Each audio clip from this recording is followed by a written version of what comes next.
All right, this is the EFR podcast. Your host Sammy D, along with the co-host James Lyman, and on the boards, or right now missing, until he comes back on the screen, John Don Sterling. John Don Sterling, you already know how he goes. And we got this person needs no introduction. I mean, I'm sure everybody says that, right? Everybody says no introduction, but he really doesn't. I mean, his catalog is pretty out there.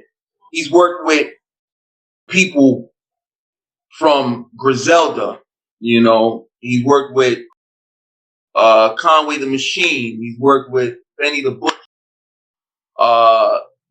and their respective labels. Let's not forget that. Griselda's respective labels. Drum work. And Benny the Butcher's what's Benny Butcher's label? I forget. Black Soprano Family. No, yeah, BSM, right? BSM. You work with pretty much the whole Griselda collective. And he's also worked with Soulja Boy. He's worked with Money Man. The list just goes on and on and on. I mean, you work with so many people. R&B, you work with Pretty Ricky, right? Yeah. Yeah. I mean, your discography is just out there. BMI certified. BMI certified to your die. You know what I mean? You already know. So you already know those publishing checks already coming in. You can Google him, you can Bing him, you can Yahoo him. However you want to check him out, just check him out. Don't call him broke. Don't call him broke because he's not. Let's keep that clear. I had to interview him because I wanted to speak about the business aspect, the social media aspect of the business. And, since we are a business podcast, we talk about business, economy, finance. I wanted to bring someone who's business minded because right now the industry, there's this whole uproar of the music industry about people, of creatives, the creator, not getting their fair share of publishing rights, BMI, of production rights, which is what you are, of credits. There's this whole big uproar that the business manager, the manager, the talent manager, the manager you don't even know, the sister's manager, the brother's manager, the dog manager, people that you don't even know are getting all these different income streams, and it leaves the artists damn near broke, and which doesn't make any sense. And they're the ones who creating, whether it's the producer creating, the artist creating, and whoever's that collective. The creators are not getting the money that they deserve, but the business people are getting all the money that they deserve. And a person, I remember a person telling me a long time ago that you're forgetting that this is the music business, right? And so that business aspect, a lot of artists forget about that aspect. They love the music, but they forget about the business. So I said, let me bring this person on who understands the business. And me and him have had talks off the air that I won't get into. And he's actually reminded me about the business, what I do, with the comedy and with the podcasting. And he gives a lot of jewels, a lot of gems about the business aspect. That in entertainment business, you have to handle your business. Or there won't be any business. And he goes by the name of 2Offishall. Can I get a soul clap? Soul clap. One time for my man, 2Offishall on the EFR podcast 2022, because that's where we at. Thank you, brother, for coming on this business and finance podcast. Thank you, bro. I appreciate you having me, bro. Let's set it off like this, man. We have to always ask our guests, their background, where they came from, how they became, how did 2Offishall become 2Offishall, too legit to quit? Man, 2Offishall started, 13 years old. I published my first book on poems. I had a book of rhymes we converted into poems in Chicago. I was doing little book tours with Red Storm. He was a local writer. So I did a lot of stuff with him. And then from go on, I went to go do more stuff. So from that, I went to producing. And that's why I fell in love with music. Like that's where it was like, yo, this is where I want to be. And from there, it just took flight. I joined a group in Chicago called Moneybag Boys, and then and from there, everything else just started progressing. We did some of the biggest events in Chicago. Then I went on to work with Soulja Boy, write and produce, and then everything else just been leveling up since then. But it's just been a long process. But I started this journey shit 18 years ago, or 13 years old. I never knew this is where I'd be right now, though. How difficult or how easy is it in the Chicago scene? And let's talk about difficult because it can never really be easy, right? Like the music business is never really easy, and unless you have someone who's like a parent, a father and mother executive. But like, how difficult in the Chicago scene is it to get out there? It's difficult in Chicago because the key players that try to tell you how to break music only broke hip hop and R&B. They never broke a street artist. You gotta remember, the first real street artist that ever got broke out of Chicago was Chief Keef. And none of the old people that was in existence or key players had emphasis in that. That taught them how to play attention to the digital game. So for me, it was just paying attention to detail. But it was always hard, but I was always on social media. I always knew the wave of social media. Got you.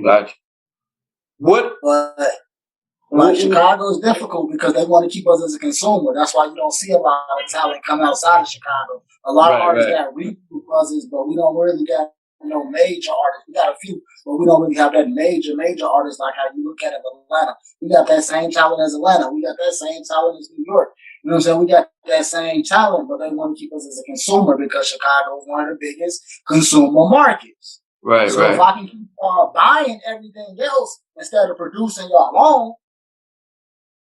Got you. So, did you? What was your biggest? I mean, what was the break that kind of broke you to where you were like, okay, this is gonna happen? What was that single, or what was that?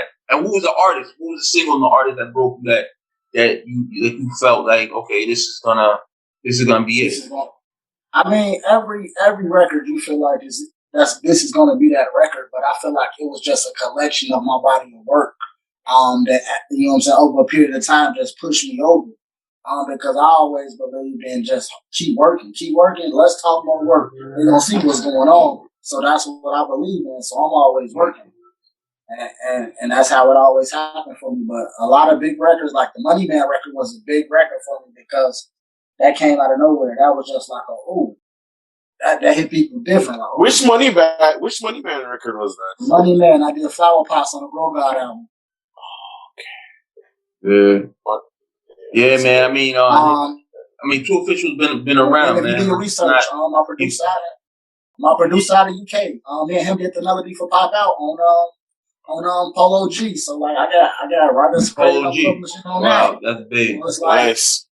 It's a lot of records I have my hands in, or my producers in touch. Like with me, I just believe in creating a firm team and building with people like minded. Like I got 3-4 other producers that I work with closely. I might call them like, yo, I got this idea. I'm gonna cook up the melody. I know you can do these drums, because I know it's a team player. It's a team thing. Like I learned that from Southside. That's one of the biggest things I learned from 808. Just being around them and seeing their camaraderie. Just like everybody got a role. Everybody play a position. And it just reminded me of basketball. So I just look at it like that. Yeah. I think that's deep. Go ahead. What were you gonna say? Well, I just wanted to ask, did you originally set out when you were 13, 14, 15 to become a music producer or just kind of work out? Did you have a business plan? In other words? At 13, 14, I knew that I wanted to do music. Like I was doing all the talent shows and stuff like that.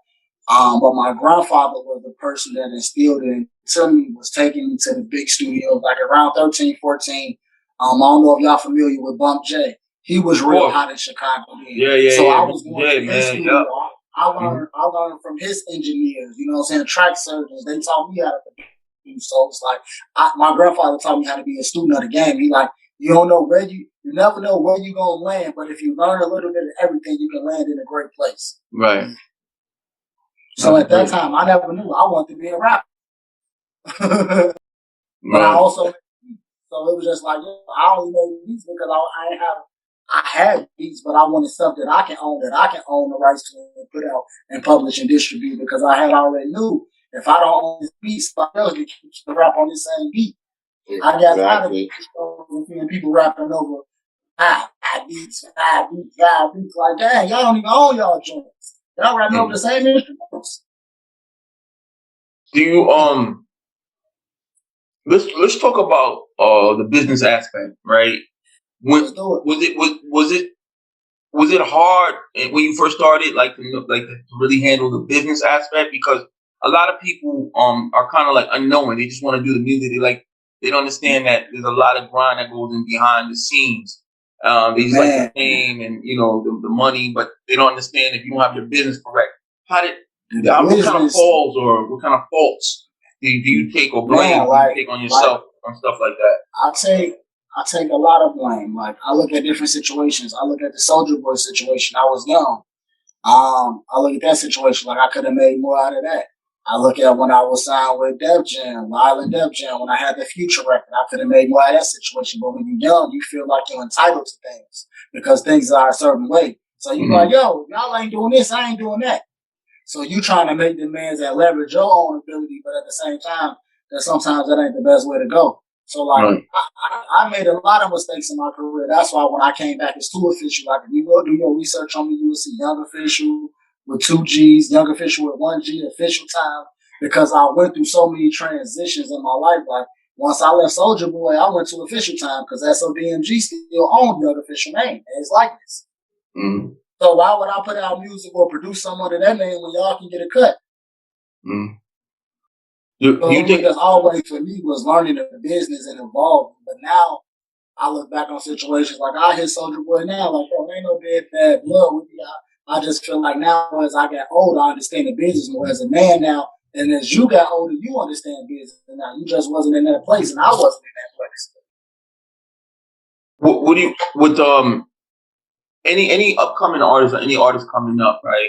They can't afford like a lawyer. What do you tell them that they should be doing to kind of put them in a position where, okay, they don't have the money for the lawyer for the business aspect. So is there certain things that they can do to kind of offset that, or what they should be doing? We got the tool in front of us. The same thing that connected us, man. We got the internet. We got social media. Go on YouTube. Learn as much as you can. Be a student of the game. Go into your Kindle. Get a book on the music industry.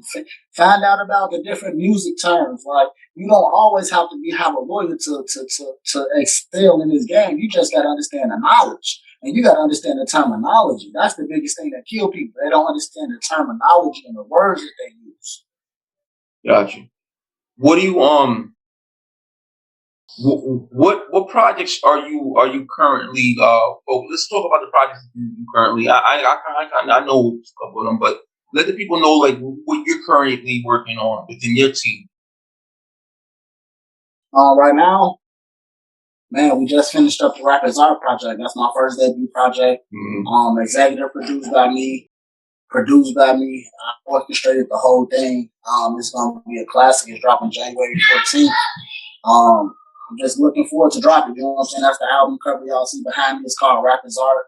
It was inspired off me just going to Buffalo, messing with Conway and Benny the Butcher, and just coming back and having a new vision on the outlook of music and the whole state of art and how to create art. Because like I always been a fan of the two, but I never figured out how to infuse them. But Westside Gun kind of showed me the ropes on that. So, you know what I'm saying? I just learned up the knowledge and came back home and created this classic right here behind me called Rapper's Art, dropping January 14th. Nice. This project that you got coming out in January 14th. Like, what are you anticipating it to do exactly? I mean, this project, I just want to wake the people up. Like, I want my respect. Like, I am the underground guy. Like, period. No matter how you look at it, I done worked with some of the best. And then when you even look at this project, for this to be my debut project, for me to have Young Buck, Young Mouth, Blueface, Rick Hyde, Westside Gun, those type of caliber artists, you know what I'm saying, on this painting this picture, this tells you that this is simply what it is. This is art, man. So like, I just want people to appreciate this collection and this body of work that I'm bringing. Like, I just want people to see my vision. Right. With the music business, what do you want to tell people that they don't really understand the business aspect of the music business, and what they do to protect themselves trying to enter it? If you depending on music to fund your life, stop right now, because music is only the access way. That's the road. Once you get in the door, you're gonna create all different type of avenues. My man Westside Gun said it the best. If you depend on rap or just music, you might as well be outside with a cup in your hand. Rap money is good, but everything else is that bad.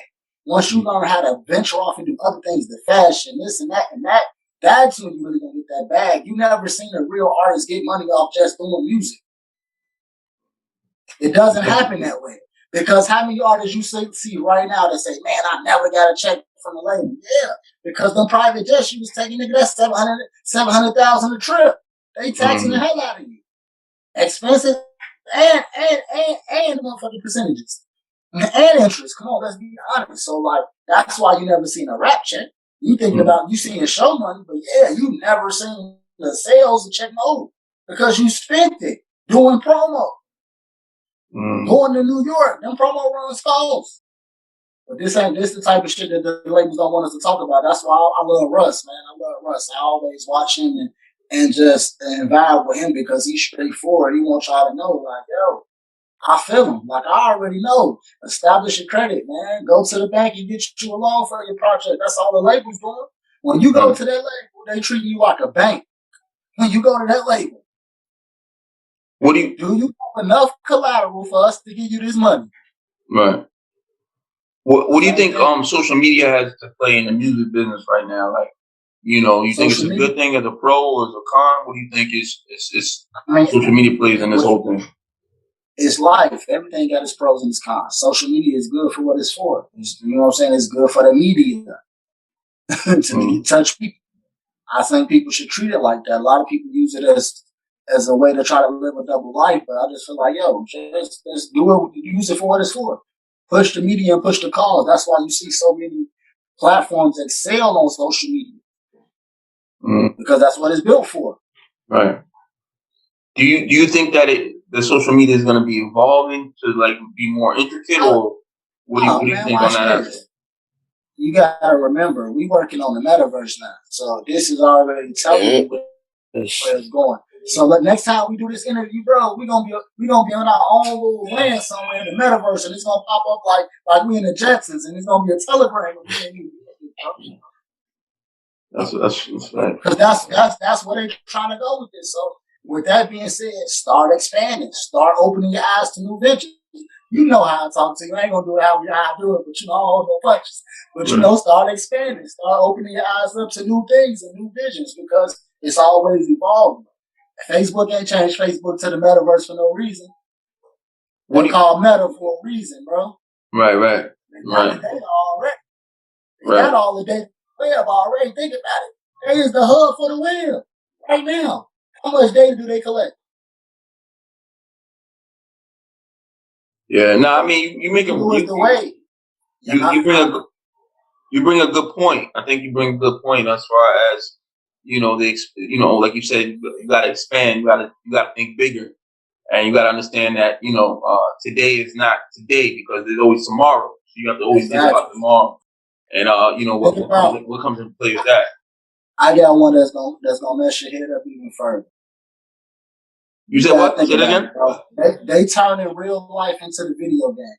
Right. So just like how all the metaverse is going to be is nothing but GTA all over again. So the same, and I tell people, think of it in that way. That's how it can break down to your mind because that's something that we all done played and easy to relate to. So think of it in that way. The same way we doing the radio, we doing this interview right now.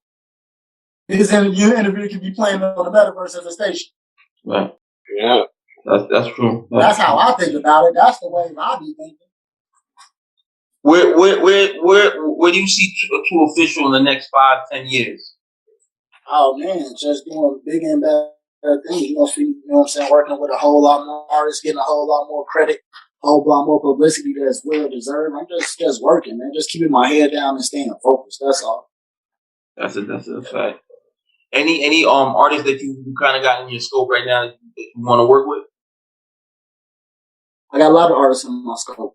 You know, with me being heavily influenced by the East Coast, like I've been looking at artists like Flea Lord, Stove God Cooks, Stove God goes.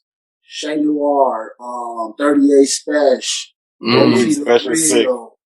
OT the Real, Millies, Nims, my mans that always talking about Bing Bong, fuck your life. You know what I'm saying? It's just the viral things right now. So you just got to keep up with the trends and adapt to the wave.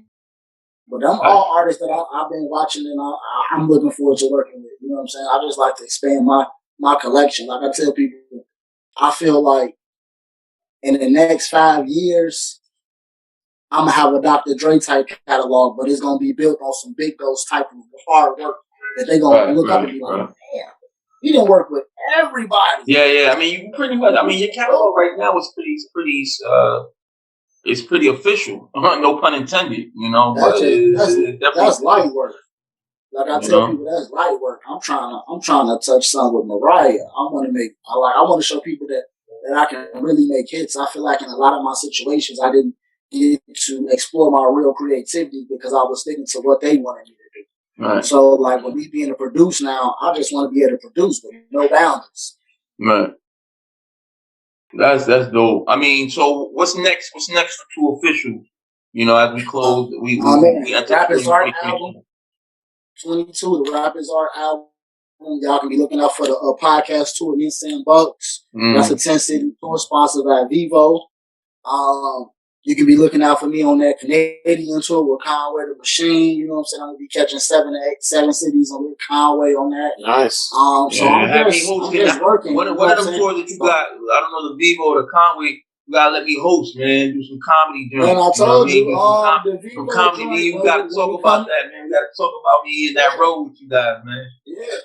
Yeah, when we come your way on the Vivo joint, we gonna make it work because I know the Conway joint. Yeah. This time it's all Canadian, so I'm gonna catch like 7 cities of that and network and work because I got a few Canadian producers I want to link with. Nicholas Craven, a lot of big names. Definitely.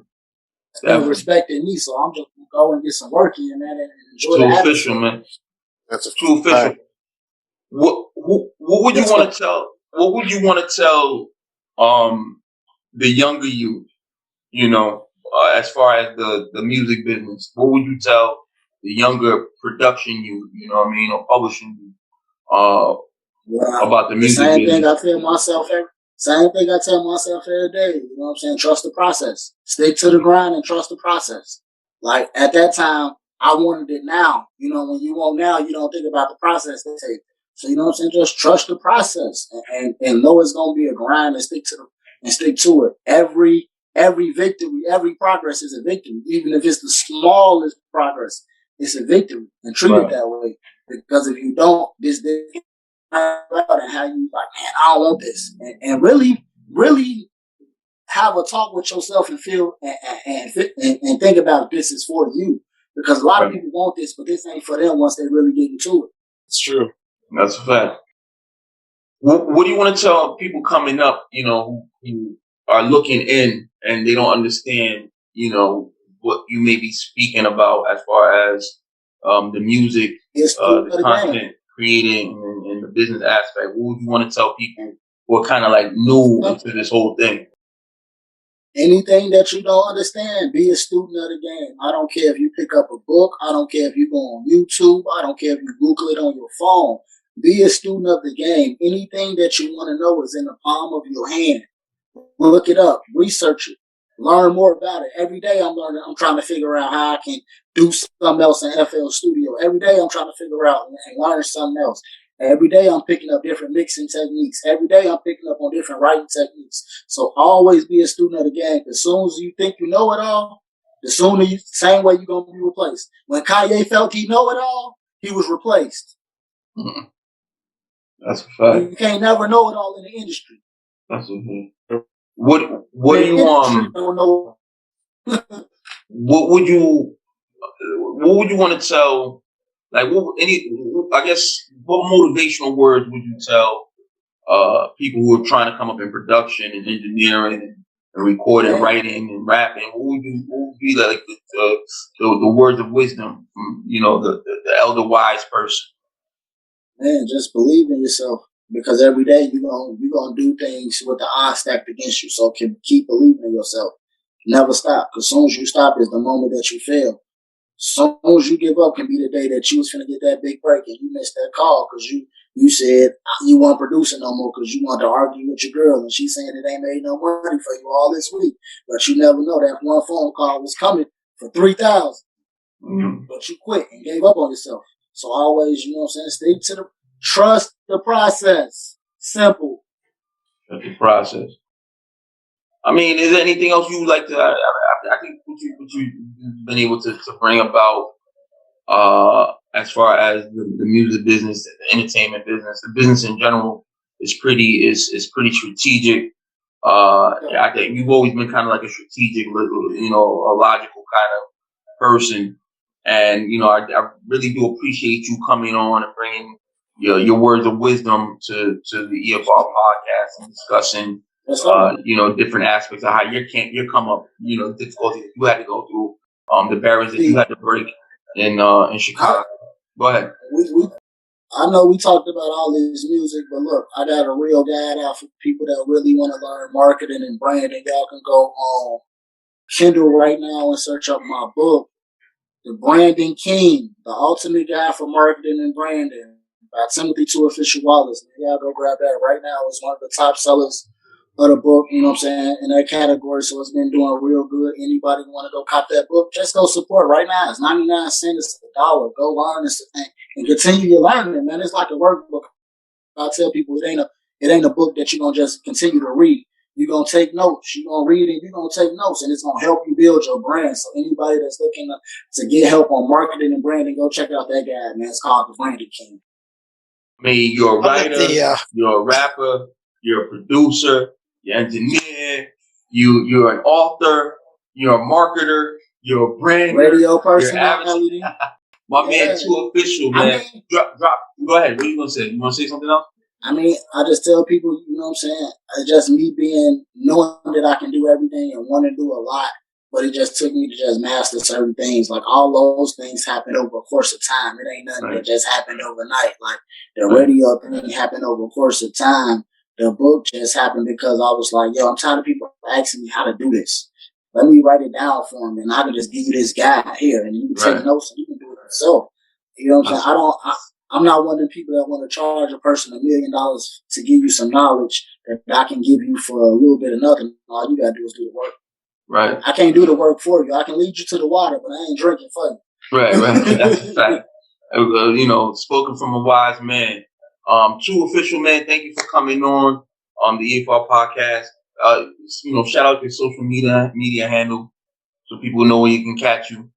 Man, you can catch me at 2Offishall, the number 2, OFFISHALL. And you can catch me everywhere at www.WOOFFISHALL.com, 2Offishall.com, everywhere, man. Everything that we talked about is right there, from the book to the music, everything. Everything I do right there, 2Offishall.com. I appreciate y'all for having me, man. Yo, thank you for coming on. Canada, man. The best. A growing Chi-Town legend right here. He's known. He's doing his thing. He has publishing. He has production credits with some of the biggest artists, and he's just expanding that resume, that biography. And you check him out on his social media and 2Offishall. And thank you for coming on, King, man. We appreciate you dropping gems and jewels. I have one question. Yes, sir. If I could, come on. What effect did the pandemic have on your business? How did you have to do things different? Were you experiencing losses? How would you characterize it? In the midst of the pandemic, I mean, it kind of helped. I went back to radio, so it was just me being able to have time for radio. So it was good for me. All I did was go back to radio and do what I always loved. It was easy because it wasn't no in guest in the studio, so all I'm doing is reading script and and directing. So it was real lovely for me. So it was just a time for me to go back to radio and do what I love. But also again in that time, December 18th, I had got shot in the leg, so I had broke my leg. So then again, I was still rehabbing. So all this that happened, everything that I've accomplished this year has been just a journey. All this that happened over a year. So it's just been a lot of hard work, but it's just keeping your mind, your mental state. If you keep your mind strong, you can overcome anything. And that was one thing that I always told myself: keep your mind strong, because you're stronger than anything. You can overcome anything. Definitely. But we glad you're all right from that. You're glad you're here.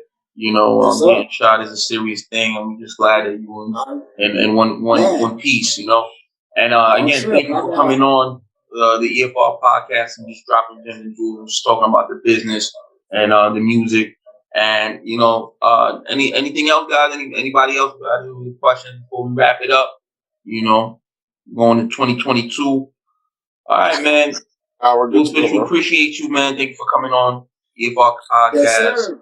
And you know, I'm Sammy B. To my left is John Don Sterling. You know, on the boards.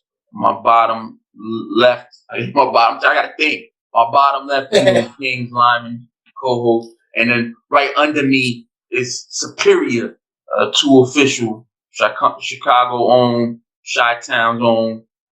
You know, he does everything. You know, I guess you can say a legend because he's going to be a legend. So, you know, his name. Like I tell people, I'm the underground guy, man. I just appreciate that, man. I take the credit how it comes, man. Just official, and that's it. We all have a voice and an opinion, just how you use yours. The EFR podcast. Stay blessed. God bless.